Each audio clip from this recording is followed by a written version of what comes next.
بسم اللہ الرحمن الرحیم۔ بھٹکتی روح۔ ہم ہیں مست مولا، ہم ہیں مست مولا، اپنی دھن میں ہیں مگن دل کے بادشاہ۔ ریما بہت خوشگوار موڈ میں گانا گنگناتی ہوئی کوریڈور سے چلی آ رہی تھی۔ اتنا خوش لگ رہی تھی، لگتا ہی نہیں تھا ابھی سارے دن کی تھکی ہاری کالج سے آئی ہے۔ اپنی دھن میں گنگناتی اندر آئی تو چاروں طرف خاموشی محسوس کر کے خود بھی چپ ہو گئی۔ امی، بھائی، کہاں ہیں آپ سب؟ ریما نے ماں اور بھابھی کو پکارتی ہوئی ماں کے کمرے میں آ گئی، جہاں علینا بیگم اور ثنا دونوں فکر مند چہرہ لیے بیٹھی تھیں۔ سب خیر تو ہے نا؟ آپ لوگ ایسے کیوں بیٹھے ہیں؟ گڑیا اور شارق بھی نظر نہیں آ رہے۔ کیا کریں، بات ہی ایسی ہے، تبھی فکر کھائی جا رہی ہے۔ بچوں کو باہر بھیجا ہے کھیلنے کے لیے، خاموش بیٹھی علینا بیگم نے بتایا۔ ایسی کیا بات ہو گئی جو آپ لوگ ایسے فکر مند ہو رہے ہیں؟ ریما نے پھر سوال کیا۔ اچانک آج ہی مالک مکان نے مکان خالی کرنے کا آرڈر دے دیا ہے، اور مکان خالی کرنے کے لیے صرف 2 دن کا ٹائم دیا ہے۔ اب اتنے کم وقت میں ہم دوسرا گھر کہاں سے تلاش کریں؟ ثنا بھابھی نے بھی باتوں میں حصہ لیا۔ کیا؟ لیکن کیوں انکل نے ایسے گھر خالی کرنے کو کیوں کہا؟ ہم تو کرایہ بھی انہیں ٹائم پر دیتے ہیں، گھر کا بھی اچھے سے خیال رکھتے ہیں، پھر خالی کرنے کا کیوں کہا؟ ریما نے سوال کیا۔ ہاں، وہ خود کہہ رہے تھے میں شرمندہ ہوں، اچانک ایسے گھر خالی کرنے کو کہہ دیا، لیکن وہ خود مجبور ہیں، کہہ رہے تھے ان کی بیٹی کو گھر کی ضرورت ہے، تو اس لیے وہ یہ گھر اپنی بیٹی کو دے رہے ہیں، اسی لیے گھر خالی کروا رہے ہیں۔ علینا بیگم نے تفصیل بتائی تھی۔ ان کی بھی مجبوری ہے، لیکن امی اتنی جلدی ہمیں دوسرا گھر ملے گا کیسے؟ اور اگر گھر نہ ملا تو پھر ہم جائیں گے کہاں؟ ریما نے پریشانی کے عالم میں سوال کیا تھا۔ پریشان مت ہو، اللہ مسبب الاسباب ہے، وہ ضرور کوئی راستہ دکھا دے گا، علینا بیگم نے تسلی دی تھی۔ تمہارے بھیا گئے ہیں پراپرٹی ڈیلوں کے پاس، انشاءاللہ ضرور کوئی نہ کوئی گھر مل ہی جائے گا، ثنا نے بھی تسلی دی تھی۔ ہاں ٹھیک ہے، آپ لوگ بھی موڈ ٹھیک کریں پھر، ریما نے کہا۔ امی ابھی تک کھانا بھی نہیں بنایا تھا، جبران اور فیضان آ گئے تو انہیں کھانے کو کیا دیں گے؟ ثنا نے پوچھا۔ ہاں تو تم دونوں مل کر جلدی سے کھانا تیار کر لو نا، علینا بیگم نے جواب دیا۔ ٹھیک ہے بھابھی، آپ کچن میں چلے، میں بس چینج کر کے آپ کے پاس آتی ہوں، ریما نے کہا اور اپنے کمرے کی طرف چل پڑی۔ جبران اور فیضان ابھی تک گھر نہیں لوٹے تھے، دوپہر سے رات ہو چکی تھی، سب پریشان تھے، لیکن ان کو فون کرنا مناسب نہیں سمجھا کہ جب گھر مل جائے گا تو وہ خود ہی گھر آ کر اطلاع دے دیں گے۔ تبھی سب ان کے انتظار میں بھوکے بیٹھے تھے۔ جبران اور فیضان کی واپسی 7 بجے ہوئی، دونوں کی حالت خراب تھی، دھول مٹی سے اٹے پڑے تھے۔ تبھی علینا بیگم نے کہا تھا بیٹا تم دونوں پہلے فریش ہو جاؤ، اتنے میں ہم کھانا لگاتے ہیں، کھانا کھا کر ہی کوئی بات کرنا۔ جی امی جی ٹھیک ہے، دونوں نے ماں کا کہا مانا اور فریش ہونے چل دیے۔ ریما اور ثنا مل کر کھانا ڈائننگ ٹیبل پر لگانے لگیں۔ پھر جبران اور فیضان فریش ہو کر آ گئے تو سب نے خاموشی سے کھانا کھایا۔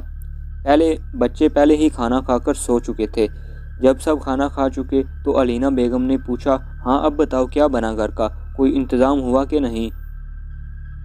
جی امی 2 گھر دیکھے ہیں ہم نے، ہیں تو دونوں ہی اچھے، لیکن ایک گھر میں گیس کا مسئلہ ہے جبکہ دوسرے گھر ہر لحاظ سے پرفیکٹ ہے، جبران نے بتایا۔ گیس کا مسئلہ ہے تو پھر اسے رہنے دو، دوسرا گھر پرفیکٹ ہے تو اسے ڈن کر لو، علینا بیگم نے جواب دیا۔ جی امی میرا بھی یہی خیال ہے، جبران نے ماں کی ہاں میں ہاں ملائی تھی۔ لیکن امی مجھے تھوڑا سا عجیب لگ رہا ہے دوسرے گھر کے متعلق، جبران سے چھوٹے فیضان نے الجھے ہوئے لہجے میں کہا۔ کیا مطلب، کیا عجیب لگ رہا ہے تمہیں؟ ریما نے سوال کیا تھا۔ جی مجھے یہ لگ رہا ہے کہ وہ پراپرٹی ڈیلر ہمیں وہ گھر دینے کو فوراً راضی ہو گیا، وہ بھی بہت کم کرائے میں، جبکہ ہم نے وہ گھر اندر سے بھی دیکھا ہے، بہت اچھا گھر ہے، پھر ایسی کیا بات ہے جو وہ اتنے کم کرائے میں ہمیں وہ گھر دے رہا ہے؟ فیضان نے اپنی الجھن بیان کی تھی۔ پھر وہ بولا، جبکہ امی وہ پراپرٹی ڈیلر جانتا تھا ہمیں اس وقت گھر کی ارجنٹ ضرورت ہے، وہ ہماری مجبوری کا فائدہ بھی اٹھا سکتا تھا، لیکن اس نے ایسا کچھ نہیں کیا اور کم کرائے میں دینے کو تیار ہو گیا۔ تم بھی نا فیضان، ہر ایک پر شک کرتے ہو، پاگل ہو تم بھی، وہ بیچارہ کوئی بھلا مانس ہوگا جس نے ہماری مجبوری کا فائدہ نہیں اٹھایا اور کم کرائے پر مکان دے رہا ہے۔ اگر وہ ہماری مجبوری کا فائدہ اٹھاتا تب بھی تمہیں اعتراض ہوتا، اور اب بھی تمہیں اس بات پر اعتراض ہے۔ تم اپنی عقل کے گھوڑے دوڑانا بند کرو اور جا کر آرام کرو، ویسے بھی صبح سے گھر کی تلاش میں خوار ہوتے پھر رہے تھے، ثنا نے ہنستے ہوئے فیضان کو ریلیکس کیا تھا۔ چلے ٹھیک ہے، پھر جو آپ سب لوگوں کو مناسب لگے وہ کریں، کل چل کر آپ لوگ بھی گھر دیکھ لینا، آپ لوگوں کو پسند آ جائے تو سامان شفٹ کر کے وہاں چلے جائیں گے، فیضان نے کہا اور سونے کے لیے چل دیا۔ ریما اور ثنا مل کر ڈائننگ ٹیبل سے برتن سمیٹ رہی تھیں۔ علینا بیگم اور جبران بھی اپنے کمروں میں چل دیے۔ اگلے دن سب جا کر وہ گھر دیکھ آئے۔ گھر واقعی شاندار تھا۔ 5 بڑے اور ہوادار کمرے تھے۔ ہر کمرے کے ساتھ اٹیچ باتھ روم تھا۔ کچن بھی بڑا اور صاف ستھرا تھا۔ ایک عدد گارڈن اور بڑا سا صحن تھا۔ غرض یہ کہ گھر ہر لحاظ سے شاندار تھا۔ سب گھر دیکھ کر خوش ہو گئے، لیکن جو سوال کل فیضان کے ذہن میں آیا تھا، آج گھر دیکھ کر وہی سوال ریما کے دماغ میں بھی گونجا تھا۔ جبران اور فیضان نے پرانے گھر سے تمام سامان نئے گھر میں شفٹ کرنا شروع کر دیا۔ ایک دن میں جبران اور فیضان سامان شفٹ کرا کر نئے گھر میں لے آئے۔ پھر ریما نے اور ثنا نے ساتھ مل کر تمام سامان سیٹ کر دیا۔ ریما اور ثنا نے بہت دل سے گھر کو صاف کیا اور خوبصورتی سے تمام گھر کو سجا دیا تھا۔ بچے بھی اپنے نئے گھر میں آ کر بہت خوش تھے۔ پورا دن گھر کو سجانے سنورنے میں گزر گیا۔ سب ہی تھک چکے تھے۔ کھانا بنانے کی ہمت کسی میں نہ تھی، تبھی فیضان جا کر رات کا کھانا بازار سے لے کر آیا۔ سب نے مل کر کھانا کھایا اور تھک ہار کر اپنے اپنے کمروں میں جا کر سو گئے۔ اگلے دن کی صبح نمودار ہوئی تو سب فریش موڈ کے ساتھ بیدار ہوئے۔ کل کی تھکن کا کہیں بھی نام و نشان نہ تھا۔ ثنا نے سب کے لیے ناشتہ بنایا۔ ناشتہ کر کے ریما اپنے کالج، جبران اپنے آفس اور فیضان بچوں کو سکول چھوڑتا ہوا اپنے کالج چلا گیا۔ علینا بیگم اور ثنا گھر کے کاموں کے لیے تیار تھیں۔ ثنا کچن صاف کر رہی تھی۔ علینا بیگم صحن میں بیٹھی دوپہر کے کھانے کے لیے سبزی کاٹ رہی تھیں، ساتھ ساتھ دھوپ کے مزے بھی لے رہی تھیں۔ تبھی ڈور بیل بجی۔ ثنا بیٹی دیکھنا ذرا گیٹ پر کون ہے؟ علینا بیگم نے ثنا کو آواز لگائی تھی۔ جی امی آ گئی میں۔ ثنا کچن سے ہاتھ دوپٹے کے پلو سے صاف کرتی ہوئی آئی اور گیٹ کھولا تو سامنے ایک اجنبی عورت کھڑی تھی۔ سلام بیٹی، میں آپ لوگوں کے ساتھ گھر میں رہتی ہوں۔ یہ گھر کافی عرصے سے بند تھا، آپ لوگ آئے تو میں نے سوچا کہ آ کر مل لوں۔ اجنبی عورت نے سلام کرتے ہوئے اپنے آنے کی وجہ بتائی۔ جی آنٹی، وعلیکم السلام، آ جائیں اندر۔ ثنا نے اجنبی عورت کو اندر آنے کی دعوت دی اور دروازے کے سامنے سے ہٹ کر اندر آنے کی جگہ دی۔ اجنبی عورت اندر آئی تو ثنا گیٹ بند کرتی ہوئی اس عورت کو لیے علینا بیگم کے پاس آ گئی۔ آنٹی، یہ میری ساس ہیں، آپ ان کے پاس بیٹھیے، میں آپ کے لیے چائے لے کر آتی ہوں، ثنا نے ان سے کہا اور علینا بیگم کو بتایا۔ امی، یہ ساتھ والے گھر سے آئی ہیں ہم سے ملنے کے لیے۔ تبھی وہ خاتون بول پڑی تھیں، نہ بیٹی، میں چائے پی کر آئی ہوں، کسی چیز کی ضرورت نہیں، آپ بیٹھو ہمارے پاس ہی۔ کیسی ہیں بہن آپ؟ علینا بیگم نے اس اجنبی خاتون سے سوال کیا۔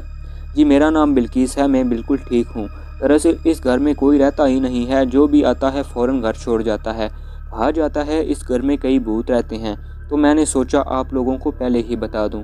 ہیں بھوت؟ بلقیس بہن، بھوت وغیرہ کچھ نہیں ہوتا، ہمیں ایک دن ہو گیا یہاں آئے ہوئے، ہمیں تو کسی نے کچھ نہیں کہا، علینا بیگم نے ہنستے ہوئے جواب دیا تھا۔ آپ مانیں یا نہ مانیں لیکن میں ٹھیک کہہ رہی ہوں، بلقیس نے پھر کہا تھا۔ چلیں کوئی بات نہیں، جو ہوگا دیکھا جائے گا، اللہ مالک ہے۔ آپ سنائیں، کہاں رہتی ہیں، کیا کرتی ہیں، گھر میں کون کون ہے آپ کے؟ علینا بیگم نے ان کی بھوت والی بات انسنی کرتے ہوئے سوال پوچھے تھے۔ دونوں ادھر ادھر کی باتوں میں لگ گئیں اور ثنا کچن میں چلی گئی۔ 3 بجے دوپہر تک سب گھر واپس آ گئے۔ سب نے مل کر لنچ کیا، کچھ دیر آپس میں گفتگو کرتے رہے۔ سردی کی شامیں اور راتیں جلدی ہو جاتی تھیں، تبھی رات جلدی ہونے کا پتہ ہی نہ چلا۔ ڈنر کے بعد سب اپنے کمروں میں چلے گئے۔ فیضان اپنے کمرے میں آ کر ٹی وی دیکھنے لگا، جبکہ ریما نے اپنے کمرے میں آ کر کمپیوٹر پر کام کرنے لگی۔ جبران اور ثنا بچوں کے ساتھ اپنے کمرے میں تھے۔ رات کا 1 بج چکا تھا۔ فیضان ٹی وی پر مووی دیکھ رہا تھا کہ اچانک خود بخود ٹی وی بند ہو گیا۔ یہ کیا ہوا؟ ابھی تک تو ٹی وی ٹھیک تھا، یہ اچانک بند کیوں ہو گیا؟ فیضان گرم بستر چھوڑ کر اٹھا اور ٹی وی کی وائر چیک کی۔ سبھی کچھ تو ٹھیک تھا، پھر ٹی وی کیسے بند ہوا؟ لائٹ بھی نہیں گئی، پھر ٹی وی کو کیا ہوا؟ فیضان اسی سوچ میں تھا۔ چلو ٹی وی کو صبح دیکھیں گے، ویسے بھی رات کا 1 بج رہا ہے، ابھی میں سوتا ہوں، فیضان نے سوچا اور لائٹ آف کر کے بستر میں آ کر سونے کے لیے لیٹ گیا۔ دوسری طرف 1:30 بجے تک ریما نے کمپیوٹر پر کام کیا تھا۔ جب تھک گئی تو اٹھ گئی اور سونے کے لیے بستر کا رخ کیا۔ کمرے کی تمام بتیاں بجھائیں اور سونے کے لیے بستر پر آ کر لیٹ گئی، لیکن جلد ہی اسے احساس ہو گیا کہ وہ کمرے میں اکیلی نہیں۔ ریما تھوڑا خوف میں مبتلا ہو گئی کہ کم کرائے کے لیے جو سوال اس کے ذہن میں کلبلایا تھا اس کا جواب مل گیا تھا۔ اس کے آس پاس موجود جو کوئی بھی تھا وہ نہیں جانتی تھی وہ بری فطرت کا حامل ہے یا اچھی فطرت کا، اسی لیے وہ خوف کا شکار ہو گئی۔ اس نے اپنے اوپر کمبل کھینچ کر اس کے اندر چھپنے کی کوشش کی تھی، تبھی کچھ دیر بعد اسے اپنے کمرے کی دیوار کے اس پار کچن سے کھٹ پٹ کی آوازیں سنائی دینے لگیں، ساتھ ہی کسی کے قدموں کی چاپ بھی آنے لگی۔ وہ جانتی تھی اس وقت گھر کے تمام افراد اپنے اپنے کمروں میں سو رہے ہوں گے، تبھی اس کا شک یقین میں بدل گیا کہ گھر میں کوئی دوسری مخلوق بھی موجود ہے۔ تھوڑی دیر بعد قدموں کی چاپ نمایاں سنائی دینے لگی، ایسے لگ رہا تھا جیسے کوئی کچن سے نکل کر اس کے کمرے کی طرف آ رہا ہے۔ تبھی کمرے کا دروازہ آہستگی سے کھلا اور کوئی اندر داخل ہوا۔ ریما مزید دہشت زدہ ہو گئی، خوف سے اس کی حالت اتنی خراب تھی کہ وہ اٹھ کر گھر کے دوسرے افراد کو بتا بھی نہ سکی۔ ریما نے کوئی بھی رد عمل ظاہر کیے بنا بستر میں دبکے رہنا مناسب سمجھا۔ اس نے کچھ دیر انتظار کیا کہ وہ چیز اب مزید کیا پیش رفت کرتی ہے، لیکن کچھ نہ ہوا۔ ریما نے ڈرتے ڈرتے اپنا منہ کمبل سے نکالا اور اپنے گرد و پیش کا جائزہ لینے لگی۔ کمرے میں اسے اپنے سوا اور کوئی شخص یا غیر معمولی چیز نہ دکھائی دی۔ اچانک اسے کہیں پڑی بات یاد آ گئی کہ اگر آپ کو کبھی بھوت کی موجودگی کا شک یا کسی بھوت سے واسطہ پڑے تو بالکل بھی ڈرنا نہیں چاہیے۔ اب یہ کہنے اور سننے کو تو بہت آسان تھا، لیکن آج ریما کو احساس ہوا کہ اگر ایسا کچھ ہو تو کیا ہوتا ہے۔ ریما کی حالت غیر ہو چکی تھی، تبھی اسے بہت پرانی پڑی بات بھی یاد آ گئی کہ اگر آپ کو بھوت دکھائی نہ دے لیکن آپ کو شک ہو کہ آپ کے ارد گرد کوئی بھوت موجود ہے تو آپ جرأت کر کے اس کے ساتھ براہ راست مخاطب ہو جائیں۔ اس سے پوچھیں کہ وہ یہاں کیا کرنے آیا ہے اور یہ کہ اسے فوری طور پر یہاں سے چلے جانے کا حکم دیں۔ ایسی صورتحال میں کبھی یہ تاثر نہ دیں کہ آپ ڈر چکے ہیں۔ بہت تحکمانہ انداز میں بات کرنی چاہیے، ایسا کرنے سے مثبت نتائج نکلیں گے۔ تمام باتیں ریما کے ذہن میں گونج رہی تھیں، تبھی اس کی تھوڑی سی ڈھارس بندی تھی اور اس نے اس مخلوق سے بات چیت کا فیصلہ کیا تھا۔ ریما نے خطبے سے کمبل اٹھایا اور بستر پہ اٹھ بیٹھی تھی اور چاروں طرف دیکھنے کے بعد ایک طرف منہ کر کے بولی، تم یہاں کیوں آئے ہو؟ تمہارا یہاں کوئی کام نہیں، اس لیے فوراً یہاں سے چلے جاؤ۔ اپنی کانپتی آواز پہ قابو پاتے ہوئے ریما نے بلند آواز میں کہا تھا۔ یہ سب کہنے کے بعد ریما نے خاموش ہو کر کچھ دیر انتظار کیا، لیکن دوسری طرف سے کوئی رد عمل نہیں کیا گیا تھا۔ ریما نے چند لمحے سوچا، پھر کچھ دیر بعد اس چیز سے مخاطب ہوئی اور کہا، یہ بیگ اٹھا کر دروازے تک پہنچا دو۔ ریما کے بیڈ کے پاس کپڑوں کا بھاری بیگ پڑا تھا۔ ریما نے اسی بیگ کو یہاں سے ہٹانے کا حکم دیا اور حیرت انگیز طور پر وہ بیگ بیڈ سے ہٹ کر دروازے تک پہنچ گیا۔ ریما کی آنکھیں خوف سے پھٹنے کو تھیں۔ سخت سردی میں ریما پسینے میں نہا گئی تھی، پھر بھی وہ خود پر قابو رکھ کر ہمت کر کے بولی تھی، تم جو کوئی بھی ہو میرے سامنے آؤ اور بتاؤ مجھے تم کیا چاہتے ہو۔ میں اگر سامنے آ گئی تو تم ڈر جاؤ گی۔ کمرے میں دوسری آواز ابھری تھی، نہیں میں نہیں ڈروں گی، تم سامنے آ کر بات کرو۔ ریما نے کمبل کو مضبوطی سے اپنے گرد لپیٹتے ہوئے جواب دیا تھا۔ تب دروازے کے پاس اچانک ایک عورت نمودار ہوئی۔ عورت خطرناک حد تک حسین و جمیل تھی۔ ریما حیرت بھری نظروں سے اسے دیکھ رہی تھی۔ تم کون ہو؟ یہاں کیوں ہو؟ ہم سے کیا چاہتی ہو؟ ریما نے اپنا سوال پھر دہرایا۔ میں فلک ناز ہوں، یہ میرا گھر ہے ریما۔ ریما اپنا نام سن کر حلق سے نکلتی چیخ کو روک نہ پائی تھی۔ تم میرا نام کیسے جانتی ہو؟ میں تم سب کے نام جانتی ہوں، یہ میرا گھر ہے، میرا پیارا گھر، یہاں میں کسی کو رہنے نہیں دیتی۔ اب تک جو لوگ بھی یہاں آئے ہیں بری فطرت کے حامل تھے، گھر گندہ رکھتے تھے، مجھے یہ سب پسند نہیں تھا، تبھی میں انہیں تنگ کرتی اور گھر چھوڑنے پہ مجبور کرتی تھی۔ اب تم لوگ آئے ہو تو میرے گھر کو صاف بھی کیا، سب اچھے لوگ ہو تم اتنی رات تک جاگ کر کام کر رہی تھیں تو مجھے تھوڑا ڈرانا پڑا، اس لیے میں نے اپنے ہونے کا احساس تمہیں کرایا، لیکن میں تم لوگوں کو کوئی نقصان نہیں پہنچاؤں گی۔ فلک ناز عام انسانوں کی طرح ریما سے مخاطب تھی۔ لیکن تم یہاں کیوں اور کیسے ہو؟ ریما نے پھر سوال کیا۔ فلک ناز دھیرے دھیرے چلتی ہوئی آئی اور کمپیوٹر ٹیبل کے سامنے پڑی کرسی پہ بیٹھ گئی۔ ریما خاموشی سے اسی کی طرف دیکھ رہی تھی۔ تبھی فلک ناز گویا ہوئی، میں فلک ناز 5 بھائیوں کی لاڈلی اکلوتی بہن تھی۔ ماما کا بچپن میں انتقال ہو گیا تھا۔ بابا اچھے انسان تھے، زندگی بہت حسین گزر رہی تھی۔ میں اسکول سے کالج میں پہنچی، وہاں مجھے ایک لڑکا پسند آیا، وہ لڑکا بھی مجھ سے محبت کرتا تھا۔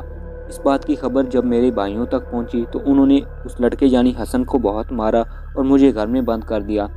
بابا بھی مجھ سے بہت خفا ہوئے، لیکن میں حسن کی محبت میں ڈوب کر بہت آگے نکل چکی تھی۔ ان کے ہر طریقے ناکام ہوتے چلے گئے تو ایک دن اشتعال میں آ کر بڑے بھیا نے حسن اور مجھے گھر میں ساتھ بلایا۔ ہم خوش فہم ہو رہے تھے کہ وہ ہمیں قبول کر لیں گے، لیکن ایسا نہ ہوا، بلکہ انہوں نے ہمیں دونوں کو جان سے مار کر صحن میں دفن کر دیا اور خود یہ گھر چھوڑ کر یہاں سے چلے گئے۔ جب سے میں اور حسن ایک بھٹکتی آتما کی طرح اس گھر میں بند ہیں۔ فلک ناز آنسو بھری نظروں سے اپنی داستان الم سنا رہی تھی۔ ریما بھی خاموشی سے اسے سن رہی تھی۔ جب فلک خاموش ہوئی تو وہ بولی، تمہارے ساتھ جو ہوا اچھا نہیں تھا، لیکن ایسے تم دنیا میں بھٹکتی رہو یہ بھی تو ٹھیک نہیں۔ ہم تم دونوں کی لاشیں نکال کر عام مردوں کی طرح تم لوگوں کی تدفین کریں گے تو کیا تم لوگ یہاں سے چلے جاؤ گے؟ فلک ناز خاموشی سے ریما کی طرف دیکھتی رہی اور پھر غائب ہو گئی۔ ریما کے دل میں اب کوئی بھی ڈر نہیں تھا۔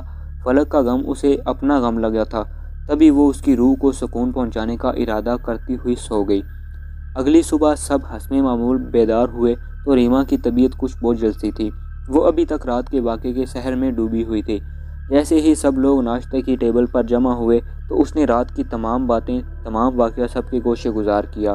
اب فیضان کو بھی اچانک ٹی وی بند ہو جانے کی وجہ سمجھ میں آ گئی۔ سب افراد فلک اور حسن کے لیے غمزدہ تھے۔ فلک نے بتایا دونوں کی لاشوں کو سپرد خاک کیا گیا تھا، اس لیے سب کو یہی امید تھی کہ فلک ناز اور حسن کی لاشیں زمین میں صحیح حالت میں ہوں گی۔ پھر کچھ مزدور بلا کر فلک ناز کی بتائی ہوئی جگہ پر صحن میں کھدوائی کرائی گئی۔ وہاں سے فلک ناز اور حسن کی لاشیں نکال کر ان کو غسل دے کر مسلمانوں کے قبرستان میں دفن کرایا گیا اور گھر میں کل خوانی کرا دی گئی۔ اس کام کے بعد سب لوگ مطمئن ہو گئے تھے۔ ایسا لگتا تھا جیسے فلک اور حسن کی روحیں اب زمین پر بھٹکنے کی بجائے آسمان کی طرف پرواز کر چکی ہیں۔ دوستوں، امید ہے آپ کو آج کی کہانی پسند آئی ہوگی۔ آپ سب لوگوں سے گزارش ہے کہ اس چینل اردو کہانی ورلڈ کو سبسکرائب کر کے گھنٹی کے نشان کو پریس کر دیں تاکہ آنے والی تمام ویڈیوز کی نوٹیفیکیشنز آپ کو فوراً سے مل سکیں، اور ویڈیو کو لائک کر کے کامنٹ کر کے اپنی رائے کا اظہار کریں اور اس ویڈیو کو شیئر بھی کر دیں۔ تو پھر ملیں گے ایک اور خوفناک کہانی کے ساتھ، تب تک کے لیے اللہ حافظ۔